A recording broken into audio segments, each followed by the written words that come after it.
So before we go to business, I realized that I neglected to do the roll call.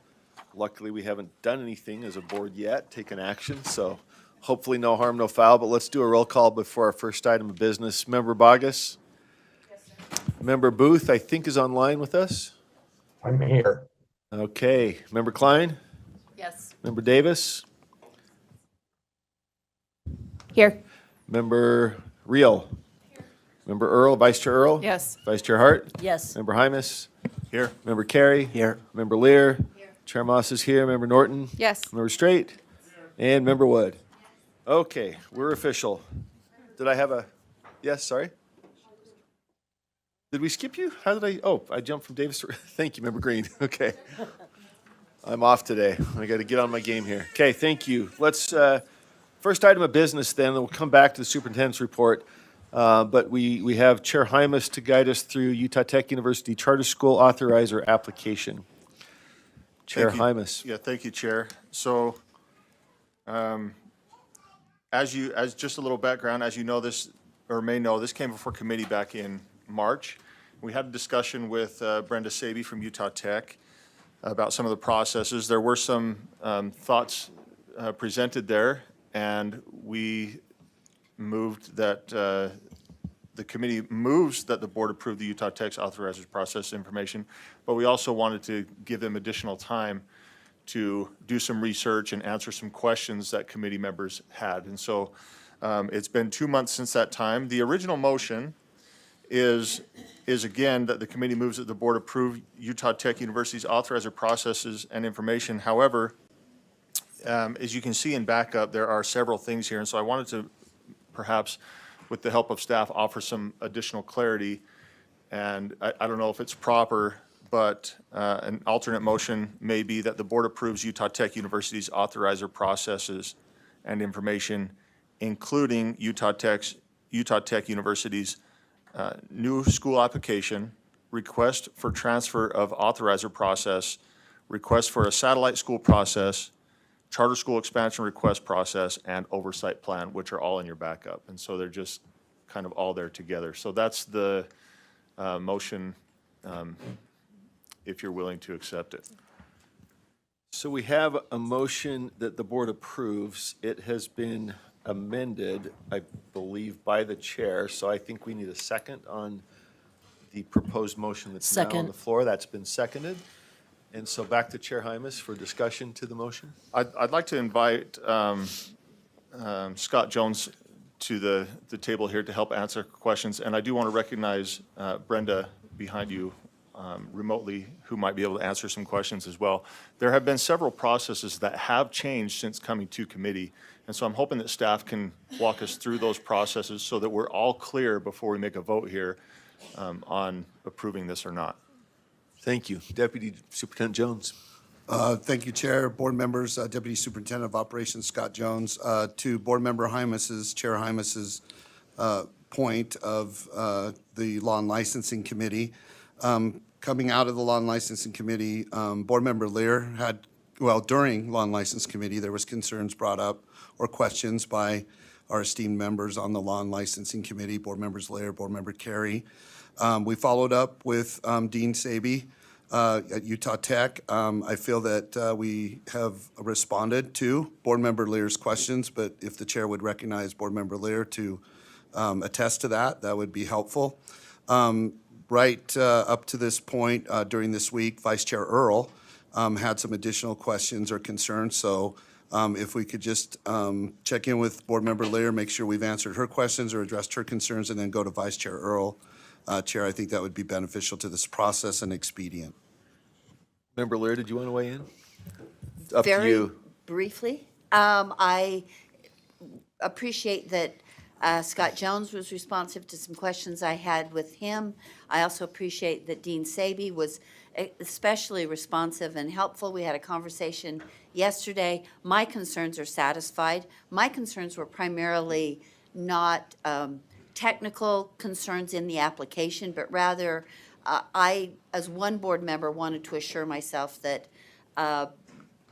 Utah Tech understood and fully appreciated the undertaking that it was entering in becoming an authorizer. And I know I'm one board member, and it's my own sensitivities of having been concerned with some of these procedures in the past, but I was absolutely convinced, and I was very impressed that Utah Tech has done an excellent job thinking through as many issues as you possibly could in advance, and I'm very comfortable with approving this. All right, thank you. Vice Chair Earl. Yeah, I have just a couple of questions that I sent on, and I'm just curious, these were additions. Specifically, it's referencing that they have to align, a charter would have to align to the vision, mission, and the values, or at least components of those for this particular, of the university itself, instead of outside of that. And I'm wondering, I'm not sure why that was added to your requirements. You already have pieces in there that they have to adhere to, and I just think sometimes that we're asking them to do something that may not be in alignment with the charter. You're a Polytechnic University. A charter school may not even have a focus that way. It may be completely different in the area. I'm just wondering what the thought process was there. Should I ask them all, or just one at a time? Chair, I recommend one at a time, Okay. if that's okay. And then let Sounds Dean good. Saby, recognize Dean Saby to respond, sir. Thank you, Dean Saby. Would you like her to go back through each of those just one at a time? That's one. Well, that was one. No, yeah. I thought I heard 3 or 4. Do you want me to I thought I condense heard it? 3 or 4 in that one. No, I'm And, sorry. and sir. Go ahead. Yeah, and sir, she's aware of these Caught the questions, so, Okay, yeah. go ahead. Unless you need to repeat it. Thank you, Dean Saby, for joining us. Well, thank you for having me here and being able to respond to some questions. Yeah, it's the intent behind that was never to ask a school to basically be us. That's definitely not it. But you know, we were interested in, you know, that they were kind of at least thinking along the same lines we were in regards to things like especially innovation. That's a big area for us. It's part of our mission. And that's really what we're interested in, is schools that prospective schools that, you know, have some kind of something innovative, something that's new, something that's going to add options for students or address areas for students that haven't been addressed before, or even try different, you know, models of presenting the, you know, curriculum. So we're kind of open to that innovation piece. And I think that's really what we were referring to. There was never really an intent that they would have to align with every single individual one. Although I have to say, most of them are pretty universal. I think student success, academic distinction, et cetera. But really, it's just about, you know, that there is some kind of connection or alignment is what I was thinking of, that between what they're trying to accomplish and, you know, kind of where we are coming from, so that we fit together, kind of thing. But it doesn't, the intent was never that they have to align with every single aspect of it. So, you know, we're comfortable with changing that to something along the lines of, you know, align with one or more aspects of the mission or values. I have a point of personal privilege. Sorry? Point of personal, Yeah. can we call up the sections that that the Vice Chair Earl Yeah. is going through on the screen so we can follow along? So this would be page. Thank you. This is in the application itself, 5, yeah, it's in correct? the application. Tell us It would which be document it is. proposal development 3. It's page number. Well, on my Four. thing, it's 5. Oh, 5. yeah. And then sorry. 4 as Mine well has has it on Yeah, there. 4 and 5 have it. okay. Yeah, and just one more point. Yes, we are a polytechnic university, but I think that there's many definitions for that. And for us, the polytechnic piece is more about how we do our processes here, how we create the learning as opposed to the content. So for example, characteristics of polytechnic in regards to how we do our education here, it's really about hands-on, authentic, applied learning. It's career focused. And yes, there is a technology focus, but only as is appropriate for the field of study that they're in. So that would vary across fields, and that's determined by the experts that are in that field as to what technology skills and knowledge students would need as they go into the field so they can be competitive. So it's really more about that process and being career focused and trying to be more hands-on, active learning, et cetera. So we're still a comprehensive university. We still have all 6 colleges. We still offer everything from arts to communication to business to education. So in that aspect, it isn't really that big of a change from where we were before, but it's really more about how we present our instruction and how we help our students learn. So we're really dependent upon clinicals and student teaching and internships and, some of those kinds of experiences. Let me just note, and we'll turn back to Vice Chair Earl, for the members that are tracking this on the application itself, there's a link through to the university's mission and values. So you'll see that, and you can click through to see what they're being asked to tag up to. Back to Vice Chair Earl. Yeah, so I guess my concern is that whether it's intentional or not, when you say describe the alignment with Utah Tech University's mission and values, it may deter entities from being innovative or creative because they feel like they have to, even though it's not saying you have to align fully with this, it's saying you have to align with this, right? And I think that already when they're describing their learning, their mission, the other things you have here under their learning mission you'll get an idea whether it's a fit or not for you. If you want to be more specific and say, we're looking for innovation or we're looking for something, that's what I would recommend. Well, I will make that recommendation in a minute. I wouldn't have people aligned to a mission, values, and vision because they change. And then as 5 years down the road, you change, and then are you expecting your charters to change too, if there's a trend or something that's going on? So my recommendation is that you take that out, and if you have something very specific, I'll make a recommendation in a minute. Should I? So, May I- we have a motion pending, and is that an amendment to the motion? We've had some Point of back and information, forth. I would love to see that motion in full as amended by Chair Hymas, please. I think Angie had put that together. Is that what's up there now? Okay, Can I just, there you go. Angie was a step ahead of you. Always on it.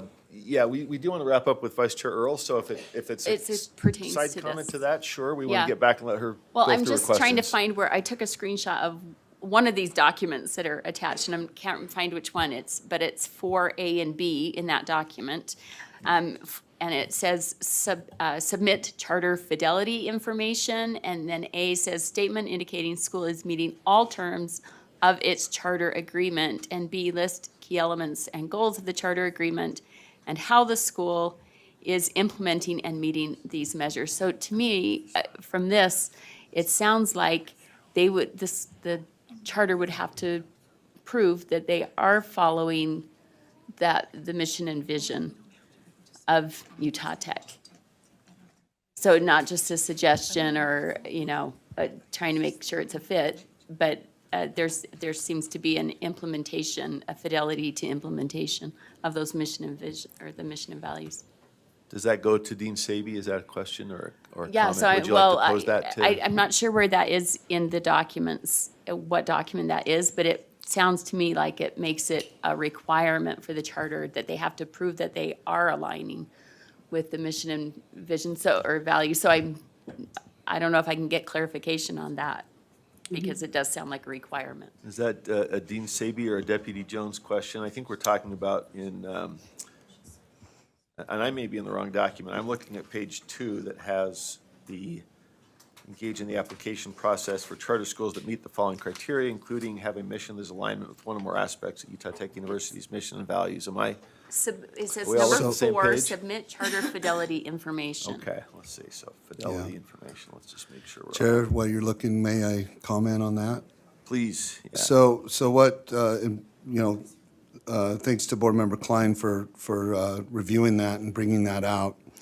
What that is specific to ultimately is the charter agreement that's entered into between an authorizer and a charter school.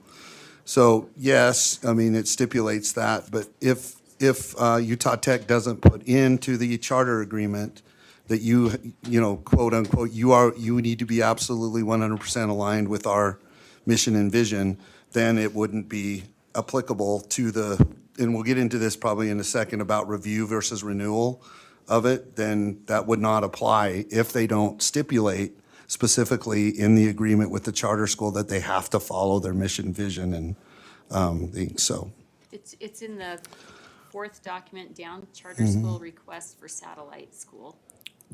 Right, yeah, and so that's even, in addition to, if they ever got, Utah Tech ever got to the point where they authorized a school, and then that school wanted to establish a satellite school, or if they were to take over, that they would have to make sure that was very clear in the charter agreement. It's really about what is stipulated in the charter agreement between the authorizer, not just Utah Tech, but between the authorizer and, if they don't say or stipulate in there that the school has to follow the mission and vision of them, then they wouldn't be, the charter school or the satellite would not be held to that. So each agreement is different, They have to review the agreement with each charter school, yes. and the charter can make it more specific to them. They can. The adjust it. authorizer can, It's not yes. just a make it- blanket agreement between Utah Tech and whatever school. Yes, ma'am, applies. yes. Through the chair, answering Board Member Klein through you, sir. Yeah, thank you. And my understanding is that would be optional on both sides, right? They choose whether to go to this authorizer, and then they yeah. discuss the charter terms and Right. choose whether they want to take that on. Yes, sir. And Dean Saby is nodding her head north and south, which indicates yes. So yes, we're consistent in that. Most of the authorizers, it's, if I may, Chair, it's a negotiation, really. I mean, but ultimately, the authorizer does have to finalize or agree to the charter agreement between them and the authorized charter school, Thank you, okay. and whatever stipulated in And the there. charter school itself can reject those terms and decide And not they to go can, to that yes, but authorizer. And that's so part of the that's process. also, Yes, sir. I'm only commenting because I've been part of that negotiation on the Right. charter board, and so there is a lot of back and forth. Back to you, Right. Vice Chair Earl. Yeah, and then my other question is around, I guess I'm concerned, I'm not sure why you added this, the notion that a charter has to submit a request to renewal of a contract every 5 years. You're right, around the nation, that's not common practice. It's not, or it is common practice, but it's not common practice in the state of Utah. I'm wondering what your thought process was behind that, why you added this to your language. I just think that there's a burden that gets put upon charters when they have to keep coming back. If there's an issue with a charter, there's nothing that prohibits you from stepping in currently as an authorizer and asking the charter to come and address those issues. The other thing is when you said it, that they've got to continually moving on certain criteria. Let's just take academics. If they're meeting their academics, but they're not continually excelling. We have a lot of schools that do that, but let's say, for example, it's in the area of science, but they are a performing arts school, and you're saying, well, you're below maybe the state average on that, but their mission, they're achieving their mission. I'm just wondering if this is a mechanism to be, I guess maybe I'll just let you speak. I'm not sure why this was added, so I'm asking that because it's not common throughout the rest of the state. Dean Saby, would you like to respond to that one? Yeah, absolutely. The reason that we added it was because we first reviewed oh gosh, lost my thought on that, but it was the audit done by the state regarding governance of charter schools. And that was a recommendation at the end of their audit. That was one of their recommendations. And as I was studying it out, then we determined that it is required by every other state. And it basically is the comprehensive review that is required by law every 5 years. It's the same content. They have to do the same things. It's just that it then, really gives the school the opportunity to make the case that they are meeting all the requirements, of the contract. And then, if not, then there's options, right? Maybe then we put something in there that, would relate to whatever needs to be addressed. Or maybe there's not anything needs to be addressed. And so, it's nothing more than, signing a new contract. We're not trying to catch anybody. We're not trying to make it harder, but there is some kind of incentive that seems to be in people's minds when a contract is involved. And so it's just a way for us to do the 5-year review, as opposed to having a contract that I've heard described as evergreen. This gives us a way, I think, on both sides to renegotiate if something's not working within that contract and things are going well. They've built the case that things are going well, but this aspect is problematic. So then we could talk about it, and then the same is from our side. So that's really the intent behind it. It is that we're not asking for anything different or anything in addition to what is required by law for that 5-year comprehensive review. It's exactly the same. It's just that they're building the case as opposed to us trying to go and find, whatever's going on. Thank you. I appreciate your feedback on that. And I do have, are we getting more feedback, or I'd like Go to ahead. I make think we have Member Lear and Member Hymas. Is that your light for a question or for back to? Maybe, Yes, but- could we take it back to Chair for a sec? Did you want to respond to one of these items? Well, I just wanted to clarify, this is a review, not a renewal, every 5 years. Dean Saby? That's correct? Okay. Well, I mean, yeah, it is a review, but I mean, the contract, we did indicate the contract would be re-signed. So that it does give both sides the opportunity to kind of renegotiate every 5 years. And in all honesty, if everything's going well, I don't really anticipate either side interested in any kind of change. But what I've heard from other universities that are authorizers, they agree that contract piece tends to put some additional importance on that comprehensive review and, what the schools report and pay attention to. So, and as it was a recommendation from the audit by our own state, it just seemed like it would be a good idea. And we support that. We think it is a good idea.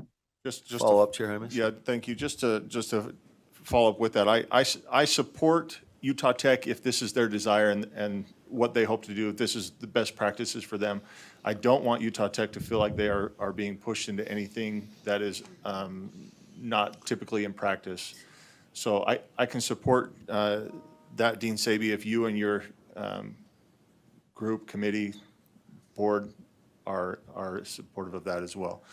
I do have one more question, but I'll yield it to see if it gets asked. Is by- that on the renewal or termination? Do we have any other comments or questions to this renewal or I termination do. question? Member Lear? I think that it is super, I had a significant part of our conversation yesterday was about this. And I also talked to Scott Jones about this, the issue of renewal and review. And I think it is impressive that this school has, on its own accord, decided it wants to take the information from the audit that some others have ignored and have said, no, we don't like that, because it's factual, it's evidence-based, and the fact that the school is willing to take this on, I think is very responsible and is financially makes me a lot more comfortable as a board member. And I think the legislature, by intent, took the nitpicking for these authorizers out of our hands once they're approved. I think ours is a higher level approval process, and then if the school wants to be more responsible than other authorizers choose to be, or more careful with Utah's money, we should praise that. So I absolutely support doing, and we should not assume that somebody and some group as auspicious as this Board of Trustees is being pressured by anyone. It's making a choice in its own on its own right, and also I think for the financial well-being of the public school system. So I absolutely support the language that's in the authorizer's own application. Thank you, Member Lear. Comments to this particular term? If not, we'll take it back. But Member Bogus, Member Carey, is that on the termination renewal? I think Member Bogus had a light. No, I'm just getting in queue to speak against the motion. Okay, so question, comments to the renewal or termination provisions? Okay, we got you in I don't queue. have a comment, I have an amendment to the motion. Let's get our, well, I was diverting from Member Earl just to see if somebody had a comment on that. Let's take this back to did you have another question on? Okay. And I'll just make maybe one clarifying. I think this has been clear, but Dean Saby, it's not your understanding that you were required to include a 5-year renewal term, or that a school is required by law to do that, that rather your choice as an authorizer to include that, it would be in the contract or the charter up front for a school to choose whether to take that on. Is that accurate? Well, the comprehensive 5-year review, that is in law. Right, That- so the renewal doing part. it through the renewal of the contract is not in law. Got it, okay. Chair, if I may, Yes, board rule says specifically, An authorizer shall conduct and document a comprehensive review of governing board performance and review the charter agreement at least once every 5 years. So our own rule says review once every 5 years. But to Board Member Lear's point, an authorizer should be able to decide if they want to add that additional, hey, we want to be clear with our charter schools that we will look for renewal, 5 years, because they're following the code. It would be a review process, but then they would have upfront in the agreement, it would say you're subject to a renewal of your contract every 5 years. Yeah, So, and that's the yep. distinction. The state charter board doesn't do renewal, they do a review pursuant to code and And- rule. and they're This time following the would be rule. This would be a renewal, but that would be in the charter, correct? So they would sign on to that voluntarily, knowing they have a 5-year renewal. Okay, thank you. That's my understanding. Let's see, we have Member Bogus. I would just move to amend the motion to strike the words "and information."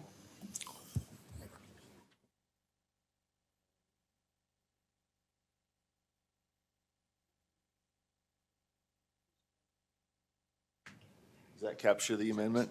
Yep. You're okay. Is there a second? Second. Would you like to speak to the motion? Who is the second? Member Green? Okay. Would you like to speak to the motion, the amendment? Sure, I guess, just very quickly, I think it's one thing to approve processes and applications, but the approval of information, to me, becomes dynamic and nebulous and very broad. And it's kind of like receiving a report versus approving a report.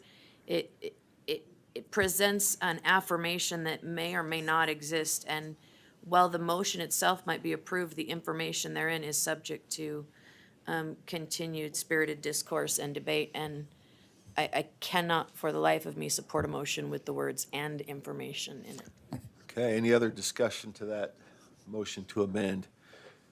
If not, let us vote, and we are going to be doing all of our votes today by roll call because we have a partial, a hybrid membership, some in person, some online. So the motion is to amend that the board strike the words "and information" from the substitute motion. We'll start with Member Bogus. Yes. Member Booth. Yes. Member Klein. Yes. Member Davis. No. Vice Chair Earl. Yes. Member Green. Yes. Vice Chair Hart. Yes. Member Hymas. No. Member Carey. Yes. Member Lear. No. Member Norton. No. Member Reel. No. Member Straight. No. Member Wood. No. And Member Moss is a yes. Where does that put us? Passes by 8-7. So the motion is amended. And the motion before us is that the board approves Utah Tech University's authorizer process, including Utah Tech University's. Before I do that, I have lights. I'm going to end up reading it again, but that's the motion as amended. Chair Norton, oh, okay. Member Carey? Deputy Superintendent Jones, I have a Sir. question. Are there any authorizers currently in the state where they've self-limited their ability to authorize to a particular geographic area?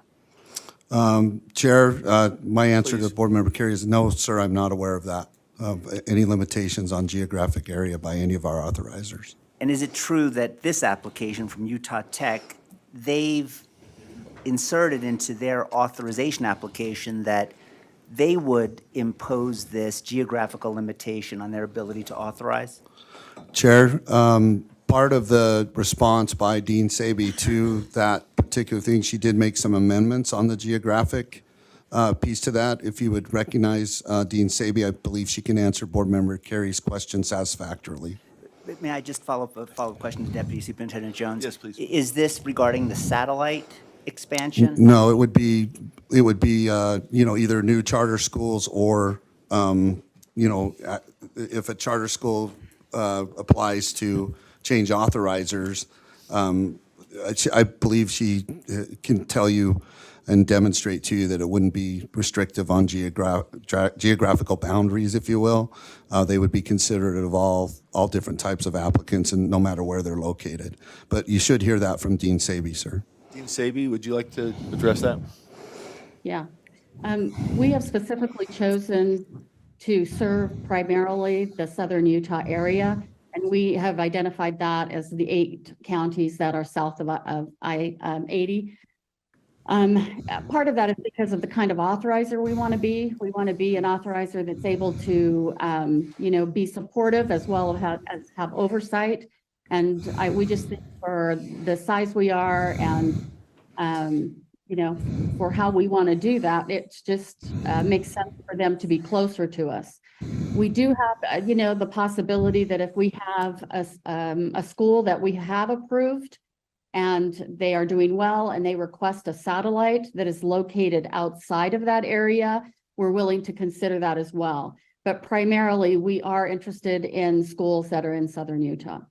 Chair, if I may clarify. So Dean Saby, my understanding, though, is that if a charter school or someone had an idea to open a charter school anywhere in the state, you wouldn't just, turn them away, right? You would still consider that? Or, but your preference is that region, right? Right. Our preference is that region. I don't think we would stop anybody from applying, but obviously we feel like with our resources and how we want to do it, the best geographic area would be where that's closest to us. So Chair, if I may, just a follow-up question. So is the standard that you are not going to approve applications outside of the geographic area? Or are you saying that your preference is only to approve schools in that particular geographic area? Well, I haven't heard it put, when I talked to the provost, the discussion ended with us saying we would accept applications. But some of that depends on, kind of what our resources are. For example, if we already have, 10 or 12 schools, and please let that not happen right away.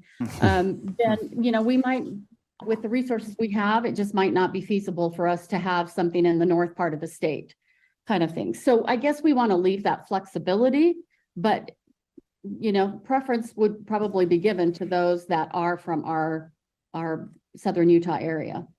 So my concern is just, and I agree with you 100%, if your resources or your ability to oversee is best suited for those schools near Utah Tech, I understand the wisdom of approving those schools. My concern is a blanket policy that says we're not going to approve charters that are not within these counties. You're absolutely entitled to the prerogative that you can decide which ones to approve and disapprove. My concern is, does your authorizer application or your general attitude, is it one of, if they're not within these counties, they can apply, but they're not getting approved? Does that make sense? Yeah. I don't think from our conversations, I would say, no, we're not making it that absolute. And I can tell you that there's a little variance as far as, the conversations we've had about it. I think everybody feels like we would be better authorizers if they were close by, within our southern Utah area. But I don't remember anybody saying we wouldn't accept applications from other areas. But our resources would have to be considered as we decide, what could we manage? Does that make sense? It does. And Chair, just one last question. Sure. Let me just ask it this way. As an authorizer, you certainly wouldn't accept applications and put people through the process of applying if you knew in advance that their application would not be approved. Is that correct? Yes, that would be correct. Okay, no further questions. Thank you. Thank you. Member Norton, and Yes. then Member Davis. Just a bit of a follow-up on that. Could you maybe give some examples of what would be some of the resources or some of the expertise that you feel proximity to your charter schools would benefit the delivery?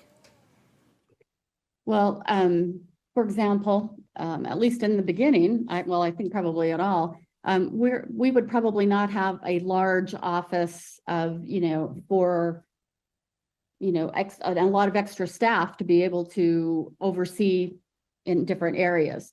And again, because we want to be an authorizer that is supportive as well as has oversight, then our thinking is we want to be able to visit those schools regularly and see how things are going and offer our support and be visible. And if we have a lot of schools that are, or anything beyond our area, that's going to require more personnel. That's going to require more money to hire personnel. And we suspect that for a while, that's going to be somewhat limited.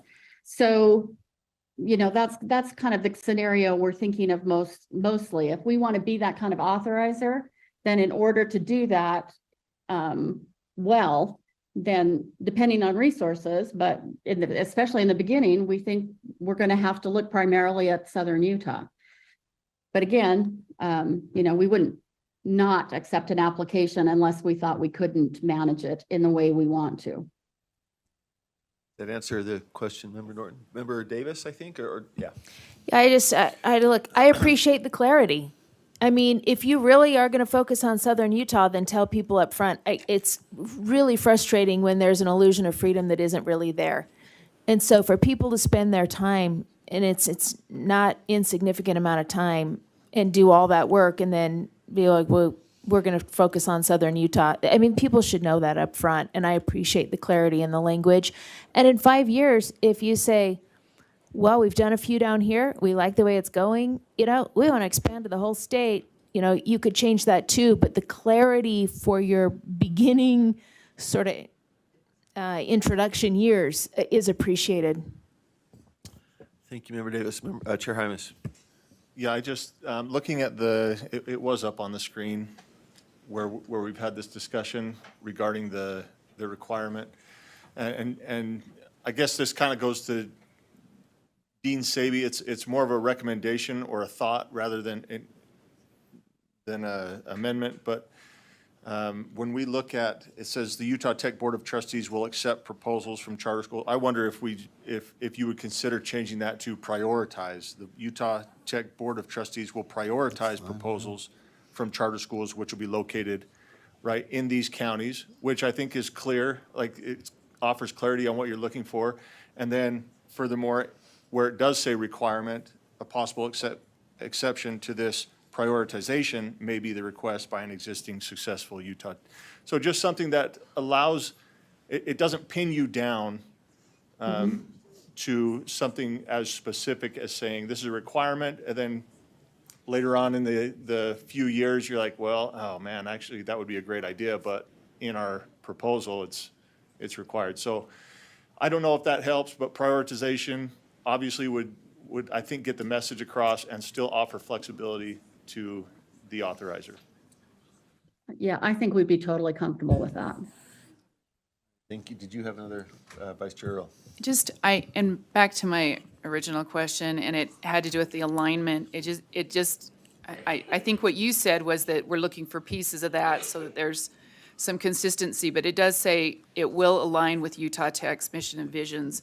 So it just seems to be restrictive. I don't know if, what the consideration needs to be there, but I think I don't know. It just, to me, while it doesn't, it feels like they're going to say we can't apply for this unless we adhere to this. So I'm not sure, I don't know if we can make recommendations on amending, right? Is that, So- Angie, that's out of order? Sure. Stallings. Sorry, Angie Stallings, Deputy Superintendent of Policy. This is just a unique process where the authorizers present their processes to us, and generally, it's up to the board to approve or deny. And it's not necessarily like a board rule, that's the board's product where we take motions to amend. However, we could, and I've started to draft a motion just stating that the board's approval of the processes are contingent And you can see, Board Member Earl, I started just getting ready because of what you had said earlier, in case you wanted to do something like this, is that contingent on Utah Tech University's amending the new school applications to state that the applying charter school describe the alignment with one or more of Utah Tech University's missions and values. So it's a little different approach, but you could say the board approves, and then say contingent on Utah Tech University amending their processes to include, and then list what amendments you're recommending. The other option would be to give the feedback today, have Dean Saby make the amendments and bring it back next month. So those are essentially the two options. I guess one last question, because from what you said, how flexible is this? Are you seeing this? In other words, I don't know that the motion needs to be made if you're saying, we're looking at components of it, or whether it's a complete alignment. Does that make sense? Or if you're looking at, to me, I'm just trying to understand, right? Is this flexible or is this not flexible? That's what I'm wondering. Dean Saby? Yeah, again, I think we would be fine. The intention was never for it to be a complete alignment. I think the idea is that we just wanted them to realize who we are, and, I think especially we were excited about the innovation piece. So what Angie has written there, describe the alignment of one or more of Utah Tech University's mission and values would be, we would be comfortable with that. It's really about us being able to see that they realize who we are and that they're comfortable with, where we come from as well, and that it's going to be a good match. Okay, I think I would move that language because it allows all of it or a component, and it doesn't, to me, I think the language is more clear, but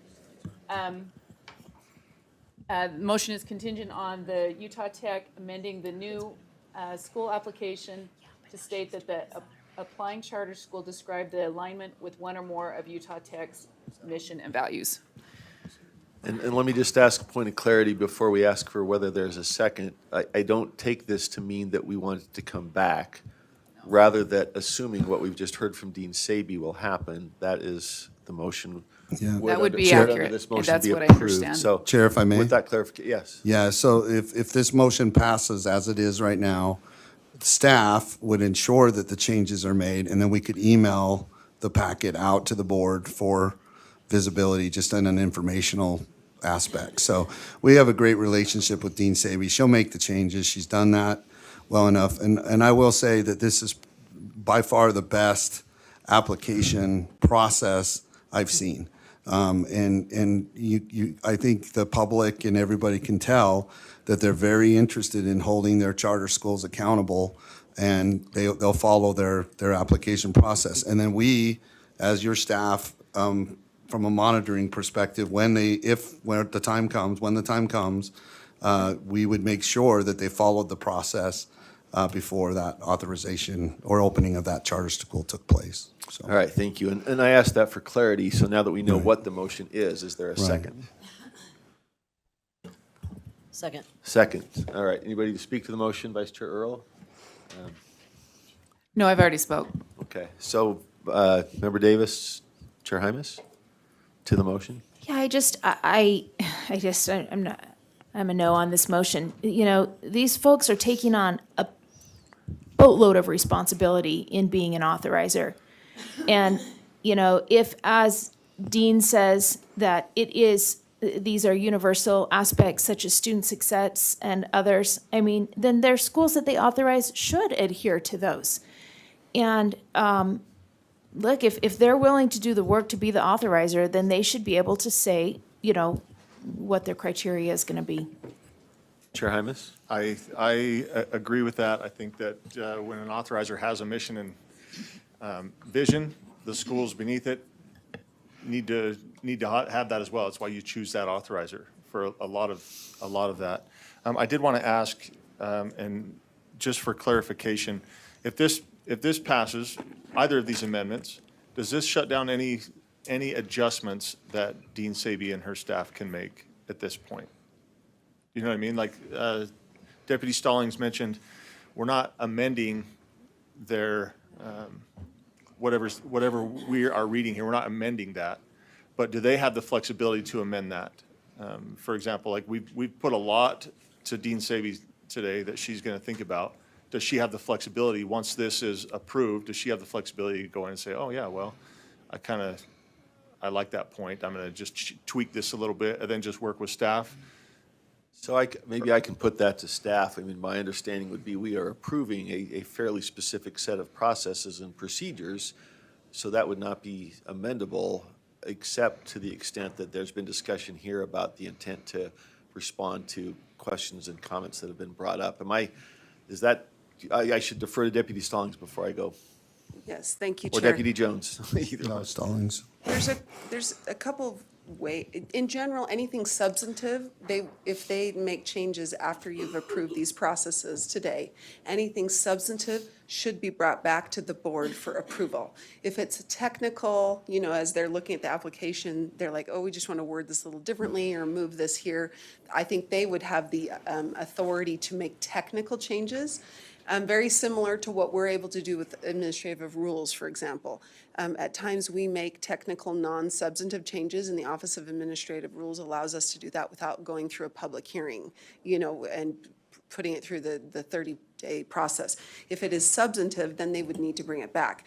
So there's two ways you can handle this today. You can approve the processes and then say, and we've done this before with staff, where you've directed staff to update the processes based on the agreed upon recommendations, where you're not having to wordsmith it and get the words exactly right. You could give that direction to Utah Tech today and essentially give them that latitude especially we've got the one principle that you're discussing now, which is the one or more, mission and vision.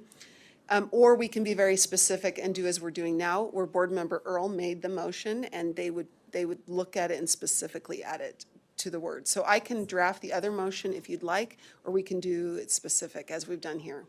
Just follow up, Chair. Yes. I support Dean Sabi and what she's done here. I think that obviously I have my own thoughts, but I'm not on that committee, right? I would love to see prioritize rather than require, but that's not up to me. I will invite Dean Sabi. I speak against this motion here that's on the floor. I speak for the motion that has been brought forth from the committee, but I do want to also invite Dean Sabi and her staff that if there are things that you see, then to bring them back. Don't feel like you're tied, and hopefully we won't spend an hour and a half on the subject again, but that we can move the process. Thank you. Thank you, Chair Hymas. So Member Carey, Yeah, I have a question for Deputy Stallings. go ahead. So Deputy Stallings, if I understood, they can't make substantive changes to the wording, but if the wording includes what was it? Prioritize? Mission and values, and they make a change to their mission and values, that would change the wording and potentially change the thrust of what's being presented today. So does that mean they can't change their mission and values? Or does that just mean they can change their mission and values? It's going to have this reverberating effect on the language we're approving today, and it doesn't matter? Could you explain that? Yes, Chair, if I Go ahead, might. thanks. I would say it's the latter, where because the mission and values are not explicitly described and listed in there, it's saying in general that the principle is that they'd like their charter schools to be in alignment with their mission and values, whatever that is. So if Utah Tech University made the decision to amend their mission and values, I would not state that that's a substantive change, because really the principle is that the charter school be in alignment with the mission and values, whatever the mission and values are. So if I may follow up, the mission and values that we're approving, they may be substantially different tomorrow, in a week, in a month, in a year. And we wouldn't be able to, we wouldn't have the ability to, they wouldn't be required to come before us and have those approved. I would say that is correct, because what I think you're actually approving is the principle that they have decided they would like their charter schools to be in alignment with their mission and values. Whatever those that are. is. Yes. Okay, thank you. Member Klein? So it would, my question is, what about the charter school that has, made a contract with the authorizer based on their current mission and values. What happens to that charter school if they change their mission and values and the charter no longer agrees with it? How is it, are they automatically severed? How does that work? Deputy Chair, Songs, may yes. I? No, I wouldn't say it's automatically severed. It's similar, for example, I know I'm getting a little theoretical here, and I'll do this as brief as possible. But when a charter school decides to open up its doors in Utah, Utah law changes all the time about charter schools. And the school is subject to the laws and board rules that are enacted.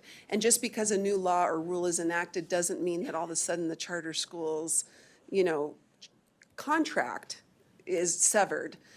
So but they had a choice, the charter school had the choice or will have the choice in the beginning to know that they're agreeing to the terms. And one of the terms is that you will be in alignment with one or more of the mission and values.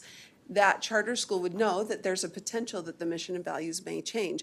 At the time that the mission and values and change, remember that this contract between a charter school and an authorizer is an agreement between two parties.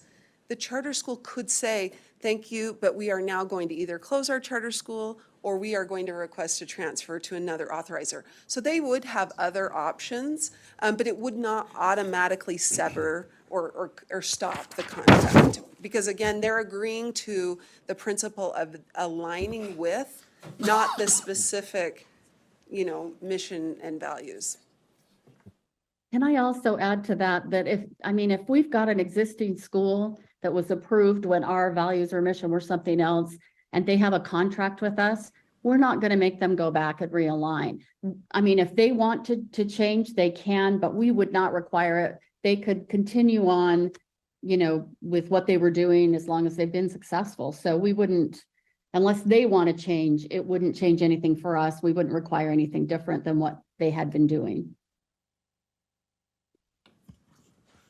Okay, any further? Let's see, Member Davis has a light on, but was that left from before? I'm just going to call it, unless nobody else is going to speak. Let's vote. In the absence of lights, we are called, unless you had something, okay. Yeah, so the motion then is, the motion from Member Earl to amend that the motion add contingent on Utah Tech University amending the new school application to state that the applying charter school, quote, describe the alignment with one or more of Utah Tech University's mission and values. We'll start at the bottom with Member Wood. No. Member Straight. No. Member Reel. No. Member Norton. No. Member Lear. No. Member Carey. Yes. Member Hymas. No. Vice Chair Hart. No. Member Green. Yes. Vice Chair Earl. Yes. Member Davis. No. Member Klein. Yes. Member Booth. No. Member Bogus. Yes. And Member Moss is a yes. I think that fails. Fails with 9 in favor. So we're back to the underlying motion, which, do we have any? 9 opposed, sorry. Yeah. So motion fails. Back to the underlying motion. Member Norton, did you have a light on for the, okay. So, let's see, Member Bogus, is that a light now for the underlying motion? Oh, no, sir, I actually we have to vote with our mics on because of the hybrid thing, so I just turned it on as well. Gotcha, okay. So, the motion back before the body is Member Hymas' substitute motion that the board approves Utah Tech University's authorizer processes, including Utah Tech University's 1, new school application, 2, request for transfer of authorizer process, 3, request for a satellite school process, 4, charter school expansion request process, and 5, oversight plan. We'll go back to the top. Member Bogus. No. Member Booth. Yes. Member Klein. No. Member Davis. Yes. Vice Chair Earl. Yes. Member Green. No. Vice Chair Hart. Yes. Member Hymas. Yes. Member Carey. No. Member Lear. Yes. Member Norton. Yes. Member Reel. Yes. Member Straight. Yes. Member Wood. Yes. And Member Moss is a yes. That motion passes, 11 in favor. Thank you very much, Dean Saby, for being with us. Thank you very much. We appreciate it. Congratulations. All Thank right. you.